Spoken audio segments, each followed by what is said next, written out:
Hello, karibu tena wewe mwanafamilia wa Renity channel. Kama huja subscribe, tafadhali tunaofanya hivyo usubscribe, utoe support yako tuweze kufika 1k subscribers.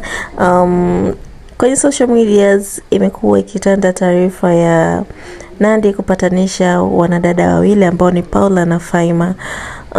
Hivi karibuni tumekuwa tukijua kwamba Faima amezaa na Rayvanny, ambapo Rayvanny pia aliweza kutoka kwenye mahusiano hayo na kwenda kudate na Paula, kipindi ambacho Paula alikuwa bado binti mdogo hajazaa, kutoka shule, akawa ana date na Rayvanny.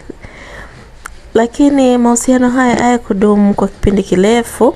Tuliweza kuona walikaa kwa kipindi kifupi na mahusiano hayo yalivunjika, ambapo Rayvanny aliweza kutulia na kuweza kurudi kwa bibi mama wake ambaye ni Faima.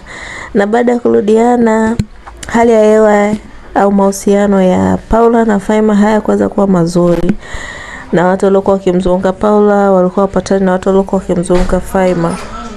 Maneno mengi yakaenea kwamba hawa watu hawako vizuri, walikuwa hawapatani kabisa, kitendo cha ambacho watu walitegemea hawatakuja kuongea. Lakini maisha ni mafupi, inabidi kuweka msamaha mbele na kusameheana, manake huwezi jua kesho yako nani Mungu kamwandaa aweze kuwa msaada kwako au aweze kuwa mtu wa kuweza kukuongoza kwenye njia ya mafanikio.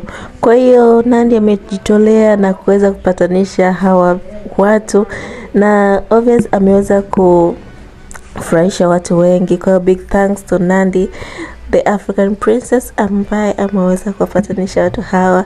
Kwa kweli ni furaha kubwa kwa jamii, kwa watu ambao tunafuatilia celebrity lifestyle.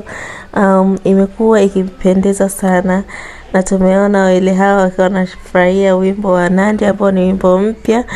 Madaido mengi ambapo wambea wameacha midomo wazi, hawaelewi, lakini hali halisi ndio hiyo. Sasa hivi Faima anapatana vizuri na Paula, ambapo wanaongea vizuri kama tulivyoona.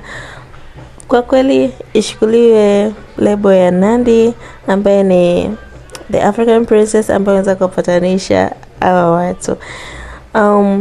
Tuzidi kupendana, tuzidi kuombeana. Kwa kweli maisha ni mafupi, usimnunie mwenzio, ongea naye, solution mambo ili mweze kukaa sawa. Mimi nasema asante kwa kuweza kuwa na mimi hapa. Wewe kama huja subscribe, tafadhali subscribe na wapenda.